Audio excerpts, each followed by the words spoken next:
system of care leaders in developing trauma-informed systems of care. I know this is a topic that's a priority for many of you. And I'd like to start by telling you just a little bit about the System of Care Expansion Learning Community. Denise Solsbeck and I facilitate the learning community. We hold this monthly, and it's designed to support leaders in systems of care in states, communities, tribes, territories, those that have federal grants and those without federal system of care grants. We try to address topics that are important to you, and we welcome your suggestions for future topics, and we are beginning the planning process for the next series, so please feel free to reach out and tell us what topics you might like us to include in the next series of programs. We'd like these sessions to be as interactive as possible, so we encourage you to put your questions and comments or any insights that you might have in the chat box, the public chat box, that you can see to the right of the slides. And we will look at those throughout the session and make sure that they are answered during the Q&A session that we've incorporated at the end. Should we have additional questions that we may not have time to address during the webinar, we'll make sure that our presenters provide email answers to those that we can distribute to you following the webinar. We also encourage you to look at the space just below the chat box where you can download today's PowerPoint and other resources, and then also as a follow-up, you'll receive a link to the recording of this webinar.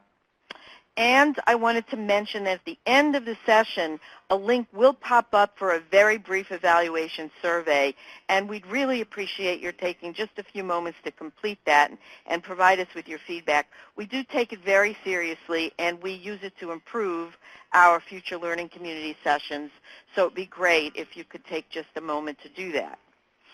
Before we get started, I'd also like to mention that our next learning community meeting is June 20th, also 2:30 to 4 p.m. Eastern Time, and the focus will be on improving outcomes for youth who are duly involved in both the juvenile justice and child welfare systems. We'll feature the cutting-edge work of Shay Bilchick and Macon Stewart, who are at the Georgetown University Center for Juvenile Justice Reform. That should be really interesting, and we hope that you'll put this on your calendar and plan to join us then. So again, today's topic is on considerations for developing trauma-informed systems of care, and we're very fortunate to have a group of outstanding presenters today. Arabella Perez is a clinical professor and trauma-informed certificate coordinator at the University of New England School of Social Work.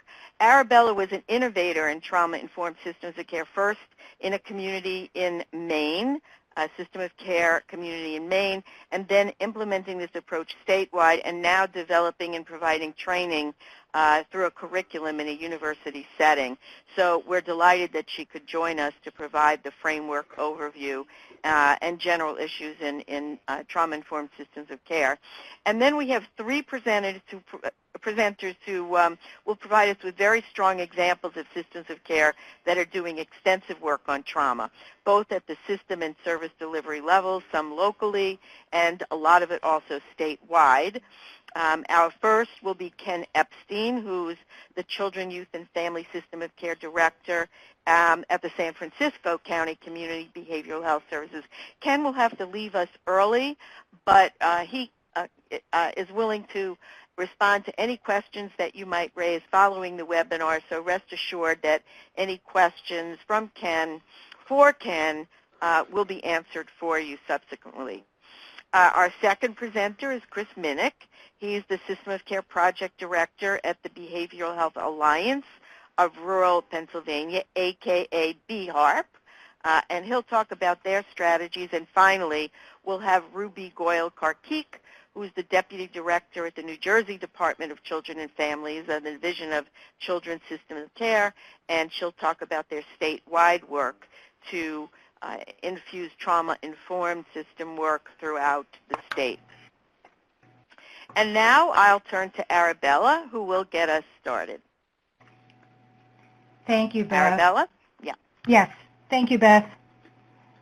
So I have the distinct honor to provide you all with the context about why this matters. So I'm going to start off by giving you a little bit of history. Back in the 1990s, doctors Vincent Felitti and Robert Anda joined forces to investigate the correlation between adverse childhood experiences. And some of you may have heard about ACEs and know about ACEs, but for those who don't, I would direct you to the Centers for Disease Control's website, where you can read more about the ongoing study. When we think about ACEs, though, we think about those toxic and traumatic events that occur before the age of 18.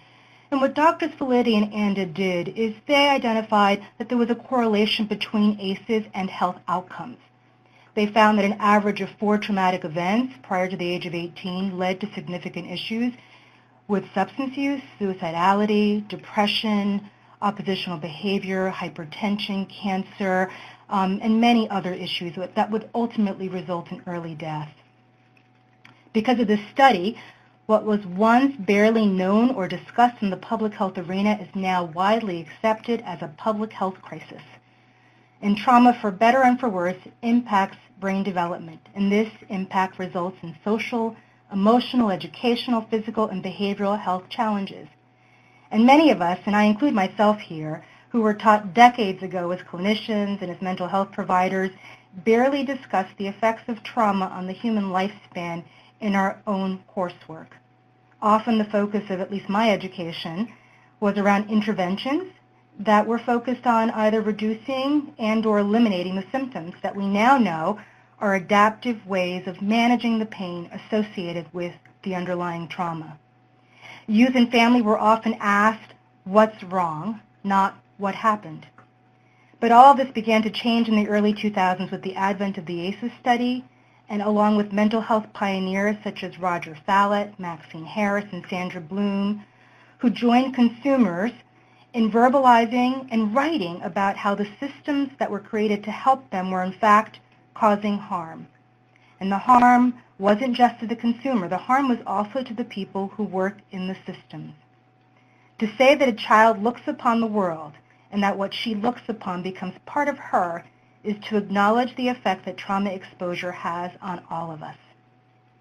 So as Beth mentioned, back in 2005, Maine was awarded a System of Care Cooperative Agreement with the sole purpose to create a trauma-informed mental and behavioral health system. We didn't identify specific treatments or talk about expanding the service array in our application.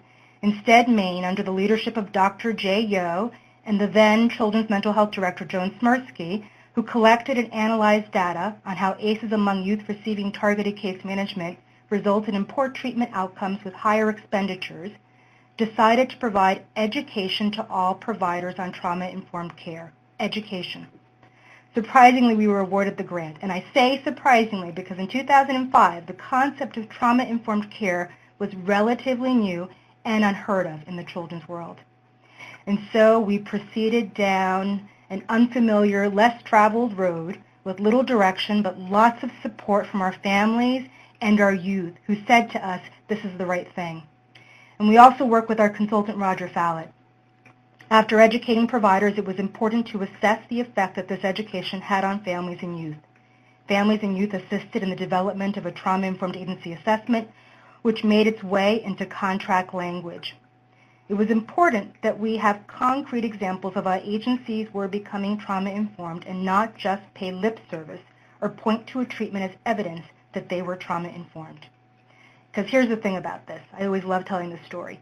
As a new project director back in 2005, I had an opportunity, just as you all do, to attend national meetings and trainings, and I would introduce myself as a trauma-informed director in the state of Maine. And other directors would notice how I introduced myself, and they would ask me what that meant, and a few would even say to me that they were also directing trauma-informed systems in their states. Now, this is back in 2005. So I would reply, great, what does that look like? And the response I would almost inevitably get is, we provide trauma-focused cognitive behavioral therapy. And I would respond, great. Anything else? And the answer would be, sometimes. That's it. Well, I'm sure I wasn't the most popular of project directors because I'd take that as an opportunity to provide education on what trauma-informed care is and what it isn't. I would also make a point of traveling with copies of Roger Fallett and Maxine Harris's book, Using Trauma Theory to Design Service Systems, and I would give that book out. And I actually still travel with at least a couple of copies of the book. It's pretty thin, because you never know who you might meet in the airport. In fact, years ago, one of our gubernatorial candidates was on my plane, and I told him about our work and how I wanted him to be a trauma-informed governor, and I handed him the book. Well, anyway, he didn't get elected, but I was glad to have the opportunity to spread at least the gospel of trauma-informed work. So today I'm delighted to say that when I'm in a room and another director tells me that they lead a trauma-informed system, they actually can provide me with a list of incredible examples of trauma-informed systems transformation. And this webinar is an example of that. These 3 leaders and systems are setting out to build off of the TI work and to take it to the next level. I'm delighted and I'm elated to witness how this movement has spread and continues to spread. I'm not the only trauma-informed director anymore. In fact, having visited at least 2 of these communities, I can say they've surpassed the work in Maine, and I've actually become their groupie. So I'm going to move on to the next slide here. So in this slide here, I'm going to begin to sort of very briefly talk about those trauma-informed principles, because really no conversation about trauma-informed care would be complete without discussing the trauma-informed principles. When Roger Fallett and Maxine Harris set out identifying these principles, they landed on 5 principles. The original 5 were safety, trustworthiness, collaboration, empowerment, and choice. And they would later add cultural responsivity based on the work that we've been doing here in Maine. On this slide, you could see the first 3. It's important to note that each principle reads staff and consumers because the principles apply to everyone in the system. So an example would be when we think about safety. We want our families and youth to feel physically, emotionally, and psychologically safe, and we also want our system providers and staff to feel physically, emotionally, and psychologically safe. So by applying these principles to everyone, the system reports not only improved client outcomes, but also improved morale among staff. When we defined what these principles meant to us in Maine, we actually held focus groups with families and youth. And the reason for that was that Maxine Harris and Roger Fallett had focused on adult consumers, and we wanted to look at the cultural differences with family and youth and how to make sure that these principles would resonate with them. And we incorporated these findings into our agency assessment. One of our youth, I'll never forget, one of our youth eloquently described what the principle of trust meant to him. And he said, of all the principles, I quote, "It's the hardest to gain and the easiest to lose." The hardest to gain and the easiest to lose. And when he said that, I thought back to my own days as a therapist and as an administrator prior to becoming a system of care director, and I had an aha moment because I could actually count the number of times that I had lost a client's trust. But instead of seeing it as my issue or the agency's issue, I made it about the client. I would say to myself, they're resistant, they're not motivated. Never, what's this thing about trust? I had taken it for granted. And I would say that many providers take trust for granted. SAMHSA later expanded on the original 6 principles to include peer support, resiliency, and shared purpose. This was done after they solicited input from consumers and trauma providers. Questions focused on defining trauma and describing what the principles meant in action to them. The resulting collaboration with families, youth, and providers led to the creation of the Treatment Improvement Protocol, which is also called TIP 57, for Trauma-Informed Care and Behavioral Health Services. And it's also located on SAMHSA's website, and it's a must-read for everyone. In particular, I'd like to draw your attention to peer support and mutual self-help. This, to me, is an example of what systems of care do best. Systems of care value lived experience and acknowledge the role of peers in the service continuum. Lastly, I can't stress enough that these principles apply to everyone. This isn't just relegated to the domain of the clinician or the provider. These principles are to be applied to reception, maintenance, security, quality management, the agency board of directors, everyone. As Dr. Sandra Bloom points out, we are members of a human service organization, and because the system is made up of humans, it is also influenced by our narratives and our own adverse childhood experiences. It is imperative that everyone in the system recognize this in order to provide the most healing environment possible. By using these principles, all programs, organizations, and systems can create places of healing. Systems of care in particular are poised to make one of the biggest impacts. System of care values such as family-driven, youth-informed, community-based, culturally competent are trauma-informed values. Systems of care are a web of providers that touch children and families. These include education, law enforcement, first responders, primary care, hospitals, residential facilities, corrections, child welfare, the faith community, mental health providers, and so on. These principles apply to all of us. In fact, toolkits have been created to assist these different systems to become trauma-informed and can be found on the National Child Traumatic Stress Network website as well as the National Council on Behavioral Health website. Examples are Trauma-Informed Toolkit for Primary Care, and how to create a classroom for trauma-informed learning, and how to apply trauma-informed principles in a homeless shelter. The next slide here is a continuum. And this continuum was created by the state of Missouri, and I find it helpful in conceptualizing this work on a continuum. So using my earlier example, when Maine started the journey to become trauma-informed, it was important for us to recognize that many members of the system were actually trauma-aware. And when you look at trauma-aware, what does that mean? That means at least there was some knowledge about adverse childhood experiences, the risk factors associated with that, the impact that it would have on an individual. As folks moved on this continuum from trauma-sensitive to trauma-responsive, they began to offer evidence-based treatments. However, we were hard-pressed to actually find anyone who had landed at that trauma-informed place. In fact, like the cultural competency continuum, we now know that we're constantly arriving. So lessons learned were many, and I know that our next three speakers will be addressing how they managed to take these lessons to the next level by providing strategies that can be sustained over time. Clearly, there are some requirements that are low-hanging fruit, such as screening for trauma or providing education and training. But I'm sure we all know that the days of spray and pray training are coming to an end. Education must be an ongoing process that evolves with the community.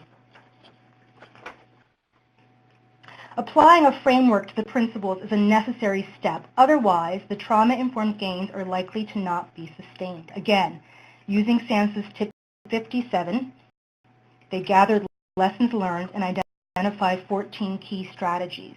These strategies can be applied to almost any other system and reflect the importance of leadership, vision, group support, agency assessment, and continuous quality improvement. It's been 17 years since Maine embarked on this journey, and there have been starts and stops along the way. Changes in leadership is one of the reasons why there were starts and stops, which is why it's going to be helpful to hear our fellow presenters talking about strategies on how to grow and sustain trauma-informed leaders. I would add to this framework what I'm currently doing right now. I left the system of care world as a formal project director 3 years ago to come to the University of New England School of Social Work, which is actually embedded in the College of Health Professions. And the reason I came here was the recognition that I wanted to be able to have an impact on those future healthcare providers who would not only be future providers but also future leaders in our system of care. So to be able to provide them with curriculum on trauma-informed care really to me was a natural progression on how to expand that system of care in the state of Maine and hopefully outside of the state of Maine for many of our students who are not from here or will move out of the state. So as mentioned before, a true trauma-informed system isn't just about one set of providers or one part of the system web. It's about the entire web. Everyone has a role. Often the most engaged members are those that the system might forget. I know when I do training and education, I always find that it's that scout leader, that youth minister, the campus security guard, the Head Start teacher who really sits at the edge of their seat paying attention and nodding their head vigorously. They chime in and they share experiences and behaviors that begin to make sense when they look at it through a trauma lens. They may not always be asking the family or youth what happened, but they intuitively know that something may have happened and that looking at the quote-unquote problem behavior won't necessarily result in creating a trusting and collaborative relationship. Some of the most successful examples of trauma-informed change have been in small communities who wanted to understand how they could prevent and mitigate the effects of trauma through education and mutual support. And they didn't require a mental health provider or even system of care funds to make this commitment. Dr. Robert Anda, who was in Maine several years ago, spoke about this and described what we all know to be true. He called it the healing community. And it's the healing community that we strive to create and inhabit. We can fill our provider homes with the most expensive and most effective treatments, but if we lack compassion, if we lack the awareness of what trauma has done and continues to do to all of us, we're not trauma-informed, and we are not healing communities. So now it's my privilege to pass the baton over to one of my new heroes, Dr. Ken Epstein in San Francisco. Wow. Arabella, it's a pleasure to follow you, and that's literal and figurative because everything we present today, and I'll talk about, that I have the honor of talking about, is really what we've either stolen shamelessly from other people, mostly with their permission, and the state of Maine and Arabella's work, Sandra Bloom's work, the work of Dr. Ken Hardy, and so many others have influenced our work. Let me just start by saying that I work for the Department of Public Health in San Francisco, which is an integrated department. It means that we are city and county, and our our traditional public health, our general hospital, our rehab hospital, and our ambulatory care are all one system. And I'm the director of the Children Youth Behavioral System of Care.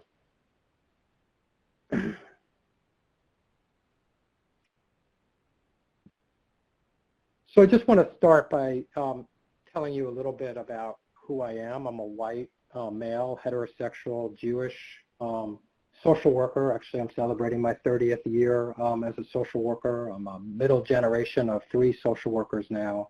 I guess it's in our DNA, my poor father. What we're talking about today is really about intentional leadership. We're going from a story of what Robert Anda and Felitti discovered, but what many of us know in our hearts has been the case for many, many years, that trauma is the #1 public health issue. And where it starts is it started with understanding what happens to the individual, but it moved to the family and the community. And what I'll talk about today is really how trauma impacts an organization. So the story of an organization. And I show you this great quote because basically at the end of the day, it's really how people remember how you made them feel.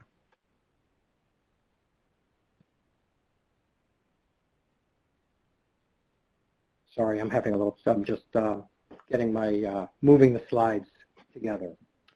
So I work for public health. It's very clear that the main issue of stress and trauma are that it leads to causes of death. It's very clear also that wasn't what was indicated in the ACEs study is that structural racism, sociocultural trauma also indicate an early death. And with the city that I live in, San Francisco, over the many years that we've lived there, the city has changed dramatically. We're a city of rich and poor people. We're a city of folks that are black and brown that die, that live blocks away from other folks and die 15 or 20 years earlier. And with all of the innovations and evidence-based practices and dollars that have been invested in our system, our public health and our behavioral health system, unfortunately and quite sadly, the data is worse, not better. And it takes some reflection to think about how do well-intended organizations and well-intended people, in our case well-resourced, end up with this kind of outcome, knowing that there are incredible practices.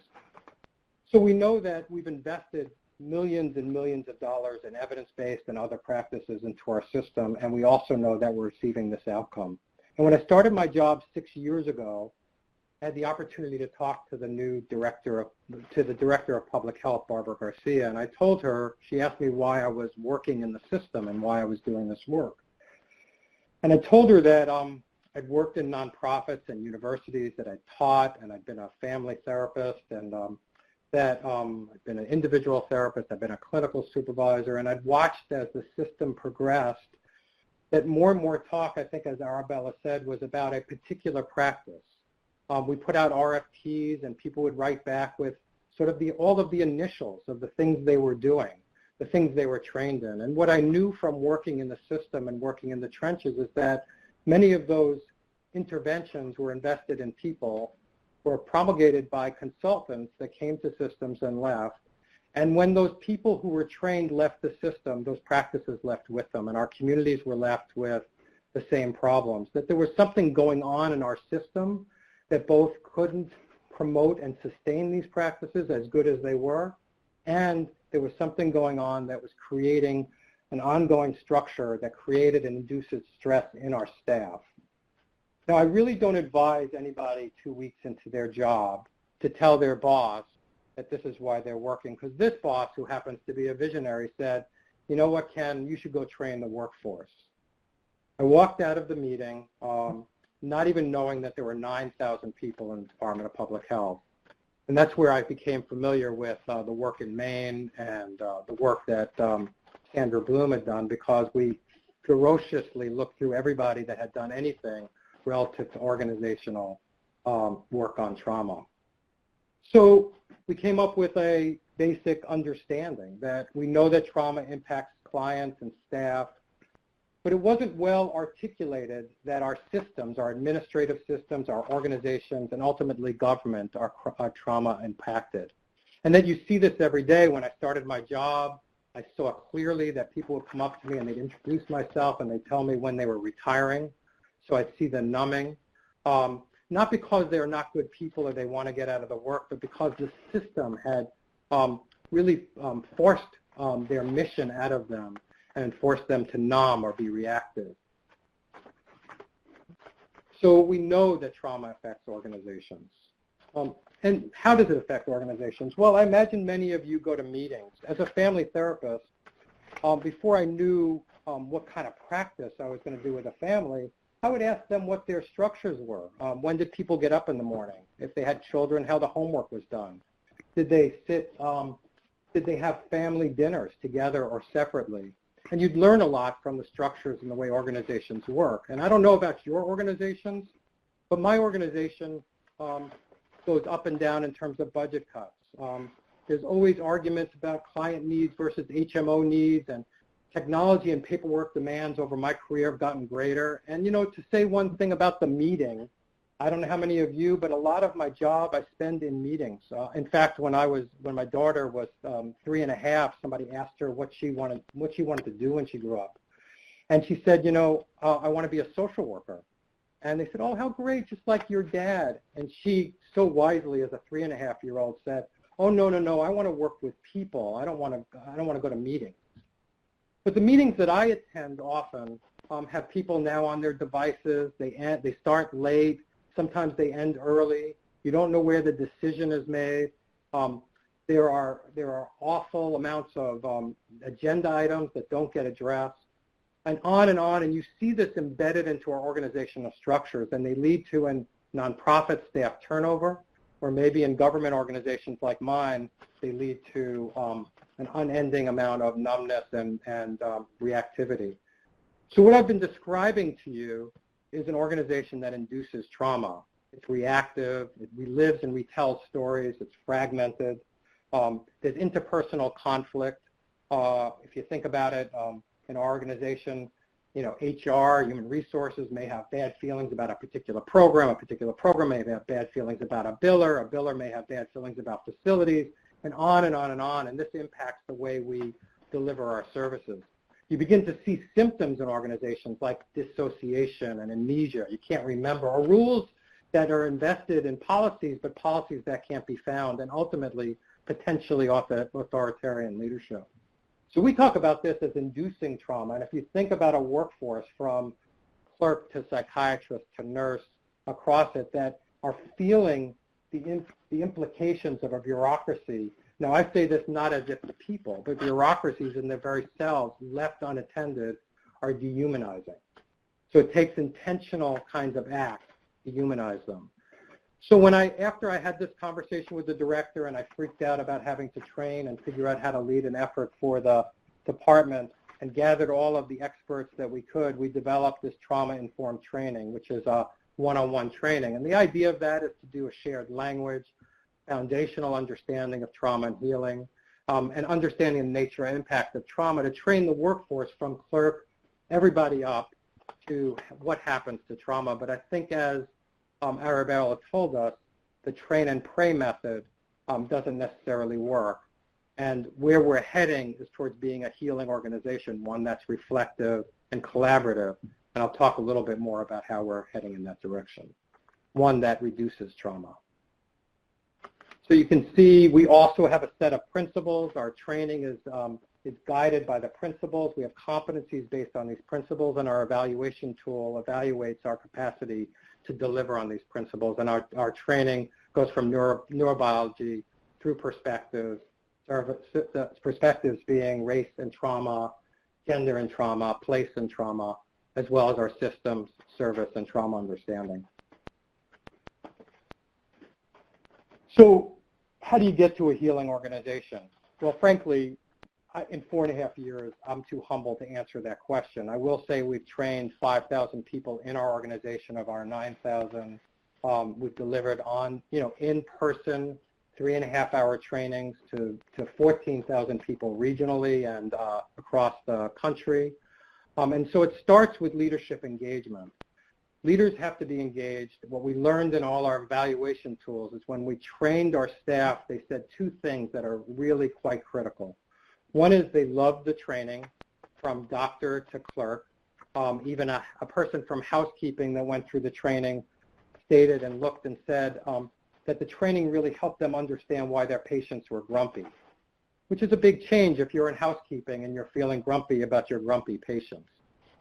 But if you don't see your leader there, our staff said, we love the training, but we know it's going to be abandoned because they didn't see their leaders there in the beginning. And so leadership engagement is critical. The trauma training is a 3.5-hour training. We also purposefully developed the initiative that it would be hard to cut. We wanted to develop something that you couldn't find in the budget should a new leader come in. So we started with very scarce resources and with the idea that we needed to build embedded trainers and champions. And I'm proud to say at this point regionally we have 80 trainers that are able to deliver this training. And we have hundreds of champions embedded in organizations that are day-to-day championing the change within the organization. And of course, there's policy and practice and evaluation, which I'll talk about in a second. So I want to just give you some examples of what I mean by building and trying to build a healing organization.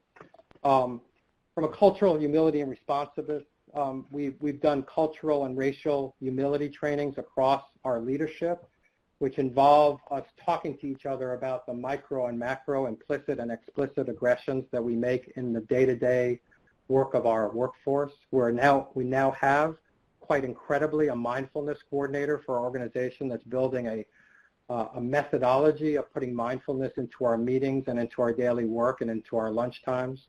We've worked on participatory decision-making to change our meetings so that there are check-ins and clear agendas and clear decision-making. We've implemented reflective supervision, and of course we have the TIS 101 training. So, some of the strategies that we've applied in terms of our system of care, as I've mentioned, that we got a system of care grant, so we've implemented in 7 adjacent counties. So in those counties, each county has implemented it differently, but the training is the same, and how they implement it into their organization and how they develop a healing organization changes. We have an assessment tool that we developed specifically for the competencies around our training. The champions bring the assessment tool into their work. The staff and the work then assess where they are relative to our principles, and they decide that they want to work on safety and stability or cultural humility and responsiveness or collaboration and empowerment. And they, with their leaders, develop an organizational healing plan. An example of that is one agency that wanted to work on respect. because they took a survey and there was low respect among their staff. And within 18 months, they increased respect by 22%. We have workplace mindfulness, and we're actively engaging in de-escalation trainings as well in terms of safety. So to sum up our evaluation, we're looking at 3 ways of evaluating our initiative. Again, we're training folks, and then we're developing, using implementation science, a model of changing the organization from the inside out, changing our bureaucracy, changing the way human resources work, changing the way we act. So we're trying to evaluate that. The first one is knowledge change. Are we supporting learning?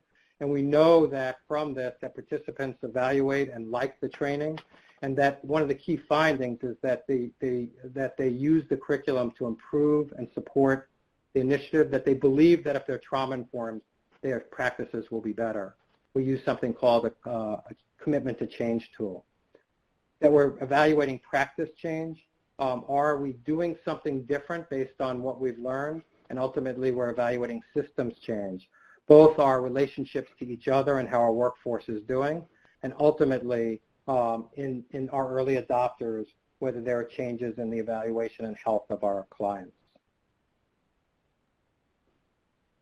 So I know I'm running out of time. I want to make sure that I introduce our next person, but I wanted to say that we have, in terms of funding, we've gotten some grants, but I'm very proud to say that we now have permanent funds from the Department of Public Health, general funds, for a trauma-informed coordinator, for a mindfulness coordinator, for an evaluator, and for 2 trainers, which is allowing us to continue the initiative.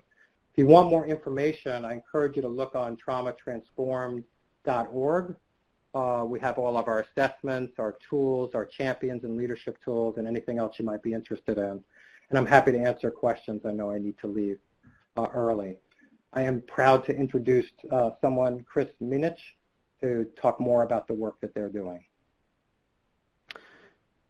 Thanks so much, Ken, and greetings everyone from rural central Pennsylvania. We are really thrilled to be part of this call. We've attended lots of these calls along the way, and it's quite an honor to be part of this, and we're glad to share our work. We hope it's helpful. A little bit about BHARP. Beth explained a little bit about what we are. So we are 23 counties located in rural central Pennsylvania, and the original line of business for BHARP was to support implementation of a Medicaid managed care program known as Health Choices in Pennsylvania. So again, we are 23 rural counties implementing Medicaid managed care. So in order to apply for the System of Care grant, one of those counties agreed to apply on the entire system's behalf. So that happened in 2015. There is a map of our counties. The blue counties that you see there, hopefully you all can see it as blue, are what we call Tier 1 counties. Those counties are what we call the primary implementation counties. Each of those counties receives an allocation. Let me pause for just a moment and explain how seriously we take Commonwealth in Pennsylvania. I know there's some other folks representing Commonwealths around the country on this call. This is a very decentralized project. It is a large area, as you can see, and we encourage local communities to become involved. So our intent right off the bat was to give a large portion of our money, 40% or more, away directly to the blue counties there in the BHARP region to do local activities around the core functions, which I'll get to in a minute. The green counties are known as Tier 2 counties. Those folks receive technical assistance. We put mini grants out, again, with the focus on our core activities. One of the other things we insisted on, having some experience at that around the counties, I was a former county employee in one of those counties, we wanted this to be someone's job to manage the local efforts. So we insisted that of those allocations, and we gave them each $50,000, we give that to them every year, that they would hire at least a quarter-time local project director to support evaluation, to support the local efforts to develop the county leadership teams, which are part of what we intend to achieve. So we got focused. We agreed we would work on 4 core activities: creating a youth-driven system of care, a family-driven system of care, county leadership teams to support the local interagency efforts and child-serving system coming together and collaborating, and our practice improvement, we like to say, is to create a trauma-informed system of care. And I'll pause. I may mention this again as we go along, but after surveying the counties, we don't do anything at the BHARP region without the county membership being in support of it.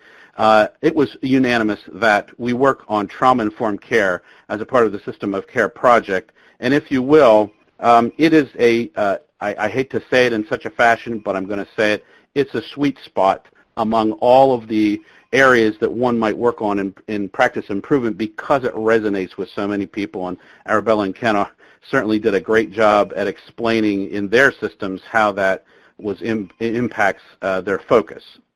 So, some of our strategies to provide and implement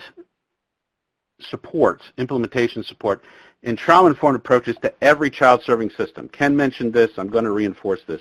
We wanted to reach everyone in the touch points in the child-serving system: child welfare, behavioral health, substance use, juvenile justice, education, clinicians, first responders, etc., not to leave out families and youth. We are all part of the system. We're all part of the county leadership teams, and the training needed to be designed based on people's role and function in the system. Our intent was to maximize the parallel process, part of what I just described a moment ago. So we insist that in training folks that mixed cohorts of people with various roles in the system are part of those cohorts, so that the conversation is richer. It can be a very meaningful process for folks that don't always come together in the same room to talk about how trauma impacts their very systems and them personally. So that is one of the things that we ask for. And we also facilitate collaboration for policy, procedure, practice, and interpersonal trauma-informed transformation in the BHARP region and statewide, and I'll talk about that in a little while here. So our trauma training approach is really a two-pronged approach, and we're very fortunate in the BHARP region because we're rooted really in Health Choices, our Medicaid managed care program.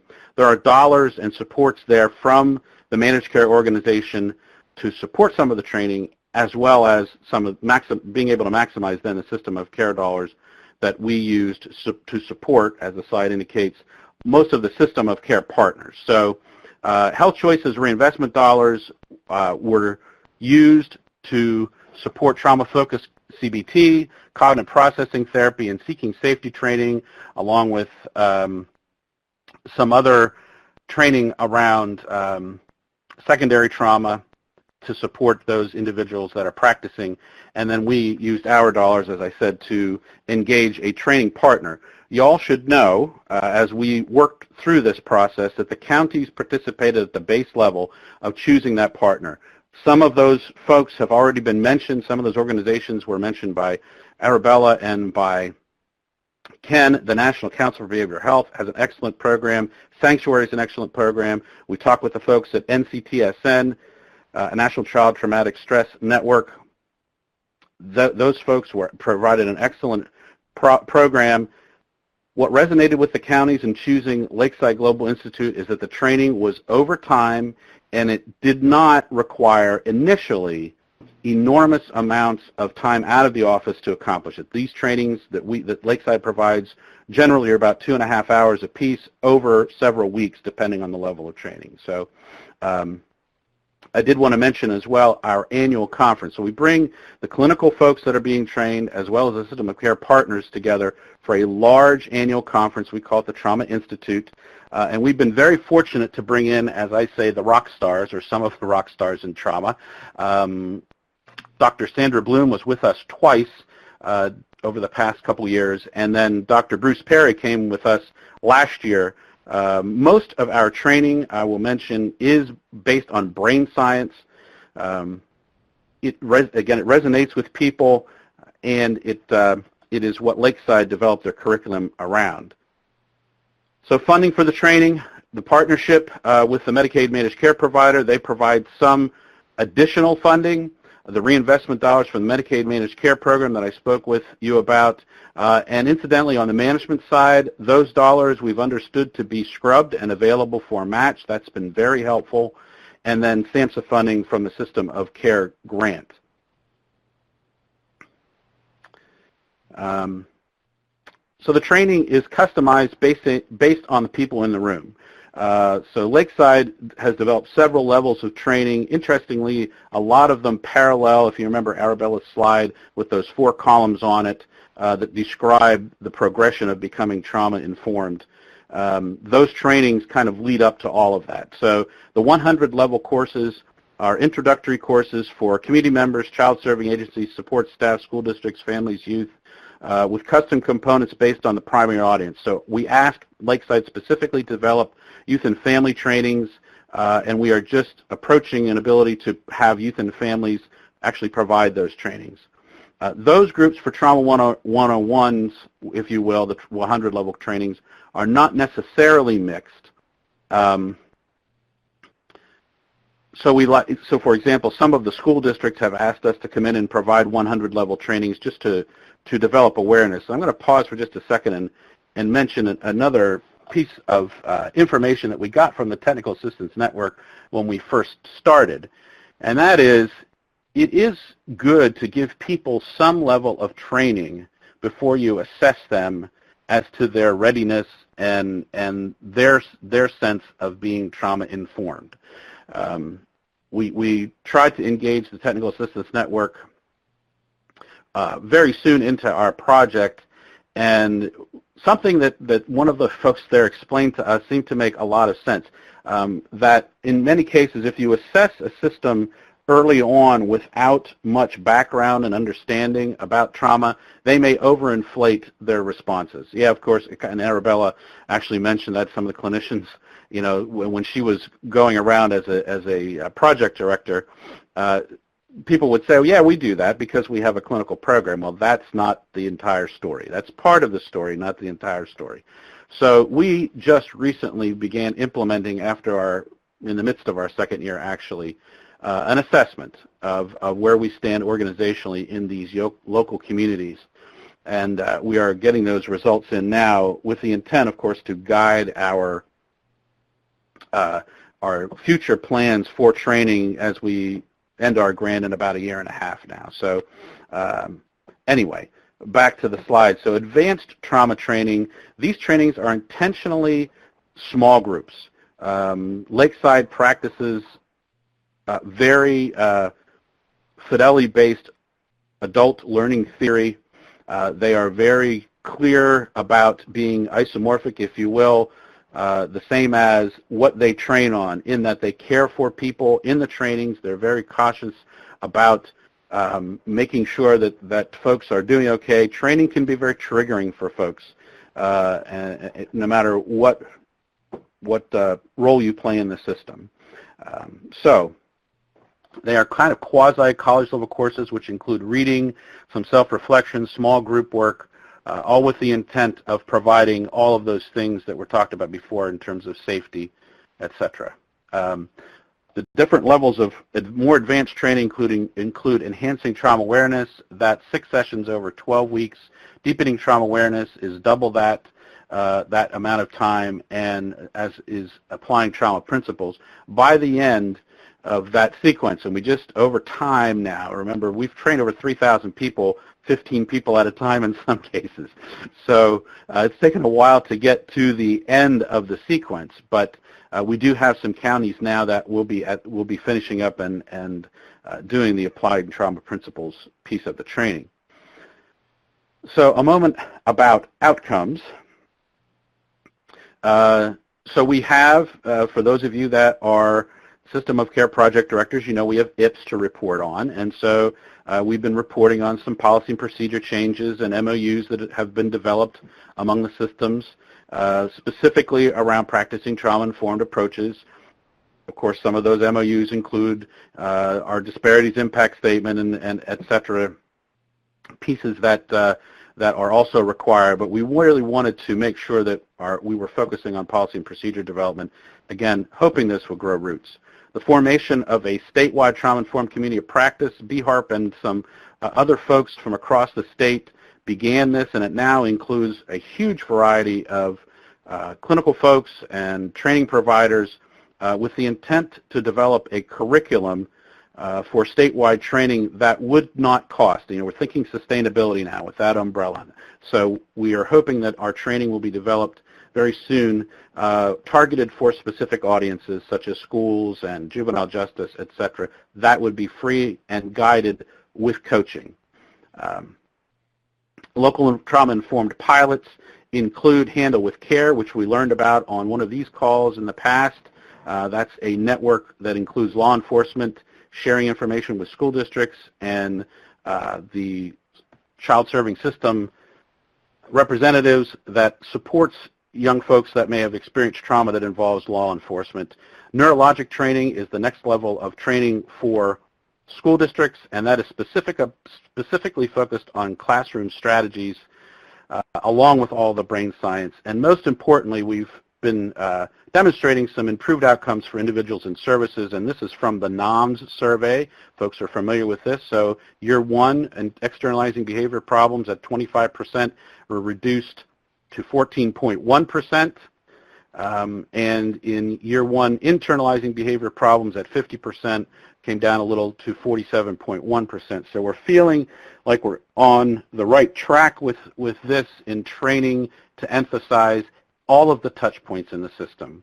We believe everyone has an ability to support a child or youth or family in a different way that will make their day go better, and potentially, as Ken even mentioned, the bus drivers are eating this up, the school cafeteria staff, all the support staff, some of them are the most interested people in trying to support youth and families who have become trauma impacted. I believe it is my time to pass the baton also on to Ruby, our friend, and thanks so much for your attention. Thank you, Chris, and good afternoon, everyone. So I'm here to present on the New Jersey Department of Children and Families Trauma-Informed System of Care. And so in New Jersey, we are an integrated statewide system of care in that we serve children under 21 with behavioral health challenges, substance use challenges, and children with intellectual developmental disabilities. We are committed to providing these services based on the needs of the child and family, with their voice and choice front and center in all planning activities to promote sustainability and good outcomes. We provide services regardless of payment source with access through a single point of entry 24/7, and we also assure that the consent is obtained as we are a voluntary system.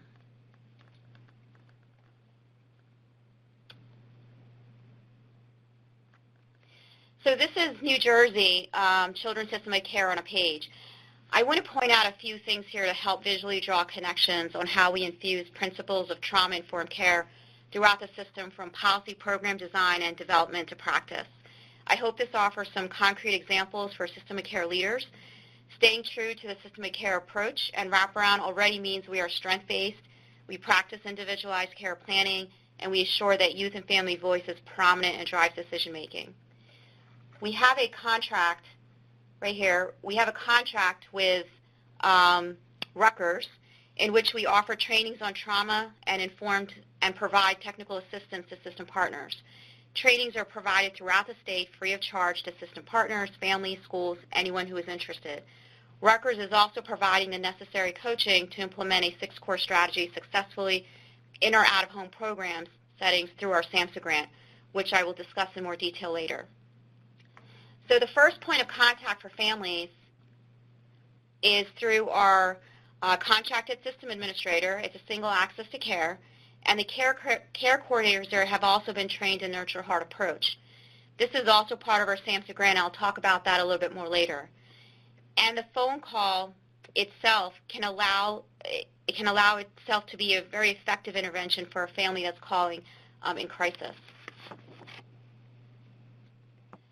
Our care management organizations, New Jersey utilizes wraparound through the CMOs who facilitate the child family teams. and provide for individualized care planning, which is inclusive of assessing the context of the child's functioning within various life domains.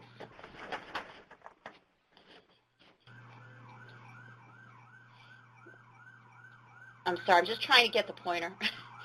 So the CANS assessment tools is New Jersey recently updated its Kansas tools, which are the foundational assessment tools used in triage process, our treatment planning and outcomes tracking.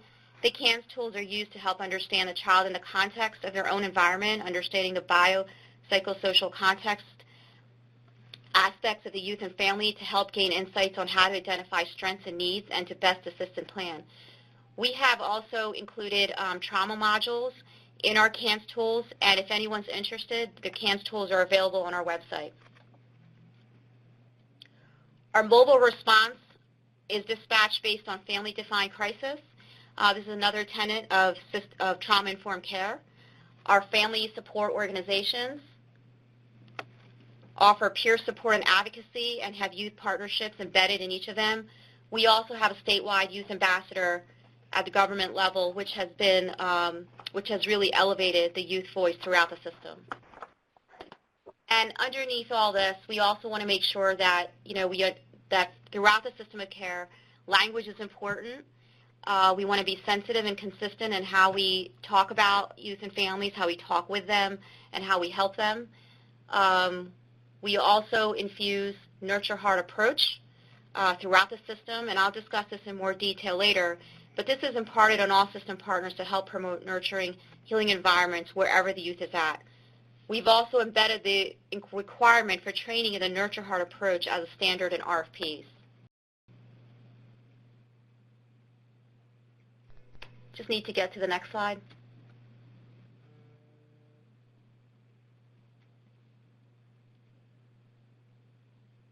And I believe that graphic will be available for you as well later.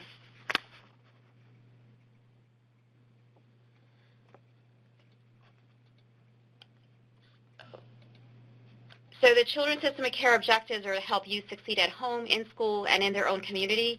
This is important because these objectives drive program development planning. However, there are situations that youth will need more intensive treatment in the continuum of care. And the most intensive for us is that they're delivered in the at-home care setting. CSOC is intentional about utilizing out-of-home care where clinically indicated and is purposeful. Families are engaged throughout treatment, as treatment in out-of-home setting is an intervention and not a destination, right? It's not a head on a bed, because we know that removing a child from their natural environment is a life-altering decision. We are, in effect, removing them from their own community environment, and so this must be a child-family team decision. And as a system, we want to assure we do not focus on service behavior and try to ensure that interventions we provide address underlying trauma. When children do need care in the most intensive part of the continuum, we need to provide safe, nurturing, and consistent environments to help promote healing. As you can see from this chart, we have a precipitous drop in youth served in out-of-home care. As a result of offering a broad service array in the community, we know that the most intense youth are now being served in the out-of-home setting. This called upon us to respond in a way that supports providers and the families and youth we serve. Without effective providers, we don't have quality services, and we don't have good outcomes, and we don't help promote trauma-informed environments. So through our SAMHSA grant, we were able to implement 2 trauma-informed approaches, 6 core strategies, a nationally recognized evidence-based program to prevent conflict, violence, and the use of seclusion restraint in behavioral health settings. 6 Core is a useful model for any organization that works with youth and families. It involves changing organizational culture from the top down. Nurture Heart is a relational approach, and it overlays throughout the system of care, and that can be used by parent staff to youth, staff to staff, staff to family, and even among executives and leadership. It was developed with the idea of intense, challenging children in mind, but it is used to help all children flourish. For youth to be successful, all partners need to be working together and using that same language. So we rolled out our grant, which we call Promising Path to Success, over the course of 4 years, 5 phases. And I would be remiss to not mention that this grant was rolled out with the incredible leadership of Elizabeth Manley, our former Assistant Commissioner, and also Alan Vietz, our former Deputy Director. And the grant has been successful tremendously in New Jersey through the leadership of Stacey Ray, our Project Director. So as part of the systems change process, we acknowledge and welcome that we are a learning community as a whole, learning alongside our system partners and the families we serve. We grow and adjust where we need to. We grow and adjust where we need to. We have certainly apologized to the first phase, to the first community, because they were subjected to our initial trials and errors. What we hope to accomplish in the grant is to reduce the percentage of youth in the system of care who require multiple episodes of out-of-home treatment, reduce the percentage of youth who re-enter treatment after discharge from an initial treatment episode, reduce the average length of stay for youth in out-of-home treatment from 11.5 to 9 months, although we'd like to bring that even less. Analyze and understand the impact of each type of system involvement to aid in making resource allocation decisions. So we know that each episode of care and the longer length of stay have diminishing returns for youth, and we know that leads to re-traumatization. So because when we remove youth from their own community, it becomes more difficult for a young person to fit back in, as they can become disconnected from the community, from the school, from their own neighborhoods.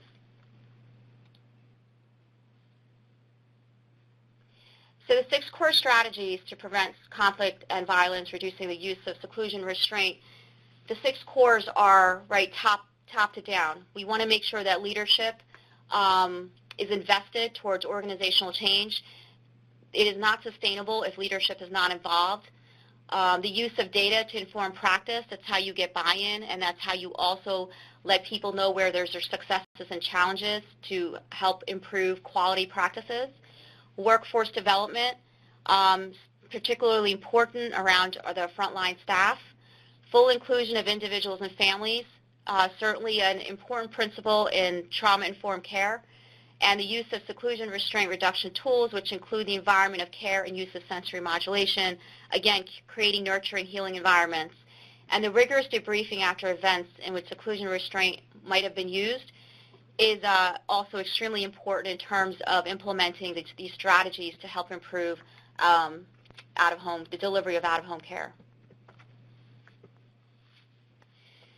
The Nurture Heart approach is also something that's funded through our SAMHSA grant. Howard Glasser he is the inventor of this approach. He saw that the relational energy was upside down between children and adults. The approach aims to shift a youth toward using his or her intensity in successful ways. Intensity in and of itself is not a negative thing. The connection and relationship is what the youth wants, so we energize a positive. The youth we serve are defined by what they've done wrong, and they carry this with them. Using the Nurture Heart approach, we aim to build the qualities of greatness, those qualities and values that we want to see grow in the youth. Building a positive portfolio that comes to be stronger than the old one. Building inner wealth and strength, where building resilience is transformational and can help the youth succeed long-term no matter what they're faced with. So most importantly to note, the Nurture Heart approach is not a clinical approach. Anyone can use it. This can be used in conjunction with clinical approaches and alongside EBPs. We have a multitude of partners trained in the Nurture Heart approach, from school personnel, hospitals, our own system partners, child protection staff, detention, community leaders, and most importantly, families. To date, New Jersey has trained over 12,500 individuals, and we have over 150 certified trainers throughout the state of New Jersey. The Nurture Heart approach utilizes 3 guiding principles. Absolutely no, right? We don't want to refuse. We want to refuse to energize negativity. Our attention is on the ultimate prize for the youth. So we want to super energize success. We want to be active, experiential, proactive, and have creative recognitions. We want to set limits and consequences, because transparency is also important in understanding how we embed trauma-informed care.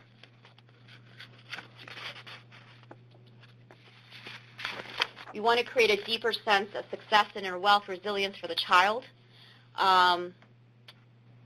And so now in the terms of trauma-informed systems, when we're implementing our grant, it has caused us to reflect back on what we need to do in terms of our policies, regulations, and required program deliverables.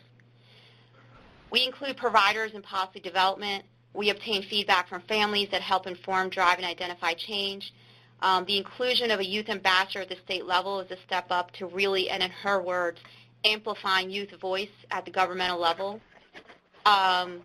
We want to evaluate those regulations and program deliverables. The rules need to be assessed to assure compliance. Risk management processes do not inadvertently induce trauma. They need to be revised as necessary, and we have already seen places where we will be implementing some of those revisions. One of those places are in the way that we define program deliverables, because those program deliverables can certainly affect direct service to the youth. So we need to be conscious and intentional about how we define those deliverables with providers. So we create trauma-informed environments and not trauma-inducing environments. Again, this goes back to assuring we have safe, consistent, nurturing culture within organizations, state and system partners, and we embed these systemic changes, which leads to sustainability. New Jersey's trauma-informed care, what we also do in terms of system partner supports, and with a particularly vulnerable population, we have worked on a project with child welfare, where child welfare utilizes our mobile response and stabilization services to stabilize that first placement for a child who is removed due to abuse and neglect. So when they're removed, they're placed into a foster home, and mobile response is able to come out and to stabilize and provide support for that youth. We are also working with the child welfare system to embed EVP, functional family therapy, in foster care to help foster care families build capacity in order to manage some of the difficult behaviors that the youth may have, but may not need that out-of-home, the intensive residential out-of-home treatment care. We are also looking at embedding ARC, Attachment Regulation Competency. That's what ARC stands for. It's ARC GROW, and it is a framework for its core components or treatment model developed to provide a guiding framework for thoughtful clinical intervention and complex with managing traumatized youth. And for ARC GROW, what we do is it's a caregiver skill-building intervention designed to enhance resilient outcomes for families who are impacted by chronic adversity or stress. The other thing that we're also making sure that we embed trauma-informed care is around mobile response connection to acute care settings, in particular around screening. We want to strengthen that connection so it's supportive to families systemically on an individualized basis. So as they're seeking this intense treatment for their youth, they feel supported throughout the process. I now turn this over to the esteemed Beth Stroll. Well, thank you very much, Ruby, and thanks to all of you for some really informative information. There are a few questions that I was hoping you could respond to. The first one was for Ken on de-escalation training and techniques. And I think each of you might have something to add about that. Arabella, can you start? Sure, I'm happy to start. So I'm appreciative that Ken brought that up, because I think when we look at any agencies, part of orientation training should involve some training on how to manage those situations where we want to de-escalate and not escalate. The resource that comes to mind is crisisprevention.com. You can actually go to their website. There's some SAMHSA webinars there. A lot of the focus is on seclusion-free, restraint-free, trauma-informed care. There's also one there about nonviolent crisis intervention. So you can check out that website. Again, that website is crisisprevention.com. Here in Maine, most agencies utilize what's called the MANT system, and that's M-A-N, D as in David, T as in Thomas, MANT system. And what's interesting is in the organization that I worked at, they actually modified their own MANT training after they went through it and created their own de-escalation training. And this is an agency that employed up to 800 people. So there are some resources that you could look at, as well as looking at how to create it in-house. Okay. Chris, would you like to add something on that? No, I think Arabella mentioned resources. I just would offer a simple formula, and keeping in mind that lots of our training is based on Dr. Perry's work, and he tries to promote the 3 R's, regulate, relate, and then reason, with the understanding that folks that are dysregulated have no access. Remember, we're learning so much about brain science in our training. They can't access the ability to reason as long as they're dysregulated and they're in the lower part of their brain. So we always try and promote that with folks as a simple kind of formula for teachers, for clinicians, et cetera. As someone is dysregulated, that you have to support them in regulating first. Some folks aren't willing to give a number. We've heard numbers in the 20 to 30-minute range, 25 minutes-ish, to help, and then folks are able to access their ability to relate, and then you can reason with them. Okay, great. Ruby, do you have anything to throw in there? No, I think I'm good. Okay. All right. There was another question about sustainability, which I think is a really important issue. I think, Arabella, you wanted to answer that a bit as well. Well, I mentioned it when I was speaking earlier, had to do with looking at our contract language in the state of Maine, so behavioral health providers, and there's at least 140, give or take a number, who contract with the state, receive Medicaid dollars, are required, I think it's their Rider E, where it's written in there that the system of care principles are written there, that agencies have to be able to demonstrate competencies in those system of care areas, and trauma-informed is included in that. And that's where the agency assessment that I spoke about earlier comes in. So really being able to make sure that assessment would continue to exist regardless of who was in leadership. What that looks like in terms of technical assistance, unfortunately, has changed somewhat, but the assessment is still a requirement. So being able to continue to assess agencies and have that information available to family and youth is part of that sustainability piece. Great. Thanks, Arabella. And Chris, I know you have some thoughts and strategies around sustainability that you can share. Yeah, just a couple things that I didn't share before, and I think maybe Ken did talk a little bit about this.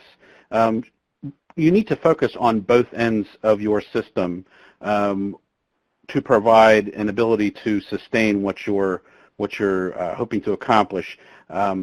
It's okay to have the administration, but to drive that ownership as low as possible into your system, as close to the people that you're serving and supporting, is critical. In concert with that, local ownership is also very important. It's something we've built our, if you will, grand experiment around, being so decentralized that we are. We don't dictate to the counties much of anything. They chose the training model. They continue to file the training model. Providing local ownership, I think, helps with sustainability. And lastly, I did mention also that I had wanted to say, we are working with Lakeside now to do a train-the-trainer model. We have 16 people that are involved in that, so they will be a good cohort to go to the different counties sort of on demand when the Kiwanis asks for training, or law enforcement, or an emergency room by chance might ask for training. We're going to own that. That was something that was in part of our agreement with Lakeside, is that eventually we would be owning the training, and like Ruby just said, you have lots of folks that are available in your cohorts to be able to train locally. Great. Thanks, Chris. And Sure. Ruby, can you please share the culture shift across New Jersey that you alluded to that pertains to sustainability? Absolutely. I mean, there's the culture shift across New Jersey. I mean, it's important for sustainability, because if you're not, part of our process is to train staff all the way from the care managers and crisis workers all the way to leadership and executive leadership. So it's really important to make sure that these elements are infused in your policies and your regulations, because leadership can change, as was mentioned earlier through the other presentations. But as leadership changes, you want to make sure that those trainings and the culture around what trauma-informed care really means is embedded within programming, within contract language, within the way we speak with our families.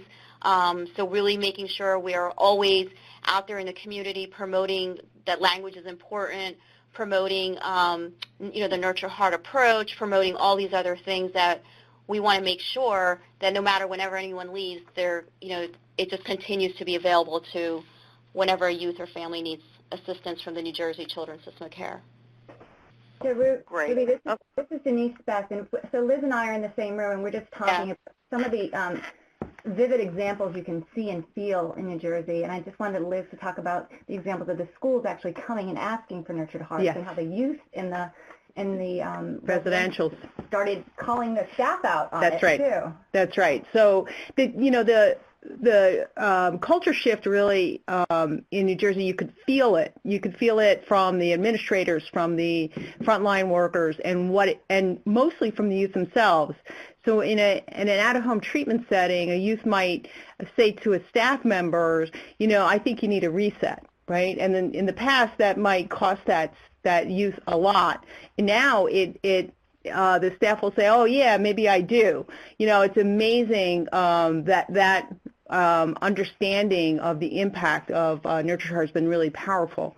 And just as another side, in New Jersey, the SAMHSA grant didn't expand to the schools, but there were educators who started to feel what was happening in the system of care, and they're training their own teams around using Nurtured Heart within the school districts, so much so that Nurtured Heart is doing on-site training in New Jersey in August, so they're moving some of that. So the culture shift around just recognizing that, that we have to really understand what our youth and families are both experiencing, but also what the staff themselves are feeling as well. And then when you address all of that, everyone begins to feel better. That's right. Okay, great. Thanks, Liz.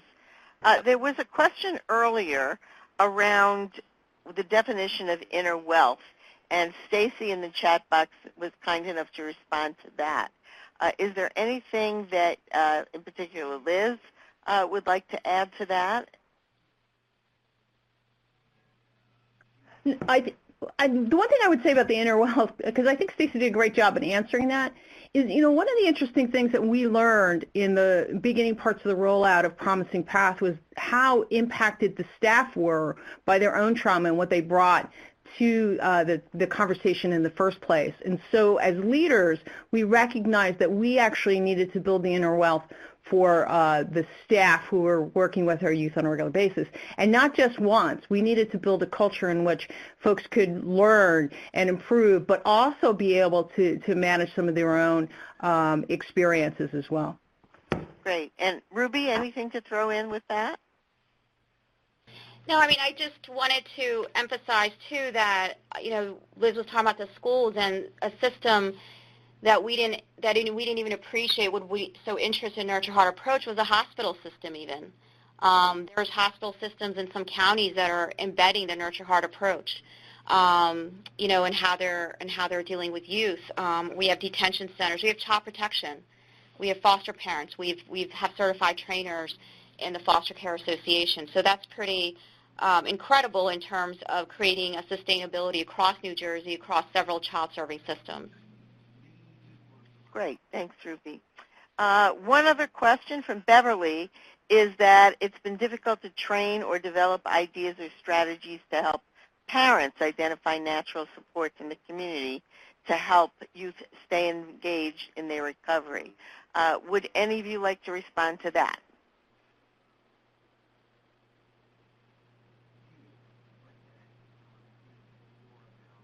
Don't jump in at once. Anybody have something to add to that? Strategies to help parents identify natural community supports. Well, I think that in New Jersey, right, to help strategies, help parents, right, that's the whole part of the wraparound model. So you have a care manager that facilitates a child-family team and just helping the family identify who may be a natural support for them, maybe somebody they didn't think of before, but in terms of getting their story and really creating a place where people will open up more and say, hey, you know what, why don't we identify this person? Why can't this person help you towards progress? So I mean, I think the wraparound model there is extremely conducive to helping families identify that. Right. And again, being very strengths-based. Right. Thanks so much. I could just add a comment, a little bit different track. I would agree with, in Pennsylvania, it's the CATS process, Child and Adolescent Service System Program process, that helps folks in a team-oriented way develop their natural supports. One of the things we're also doing with sustainability and to garner natural supports is implementing the open table model. Some of you may be doing that in your communities. I know it's well supported by SAMHSA. We truly focus that on our efforts on, of course, serving youth in transition as our primary population of focus, but also we're big into parallel process, if you haven't learned that already. That really pulls together community resources for folks that ordinarily would not be around the table in partnering faith and government with that process. Right. Thank you for that. We do at the Institute have some resources and materials around Open Table, right, Denise, that we can maybe include when we send you the transcript and the recording and the resources related to this. Can we do that? We just put the link to Open Table right in the chat box there for everybody. And there it is. Sorry about that. You were way ahead of me. So that's great. Any other last comments, thoughts, questions that you'd like to make sure that the presenters address? And I'd like to add one more opportunity for any of the presenters to throw in a thought or two that they weren't able to include in their presentations and their remarks before.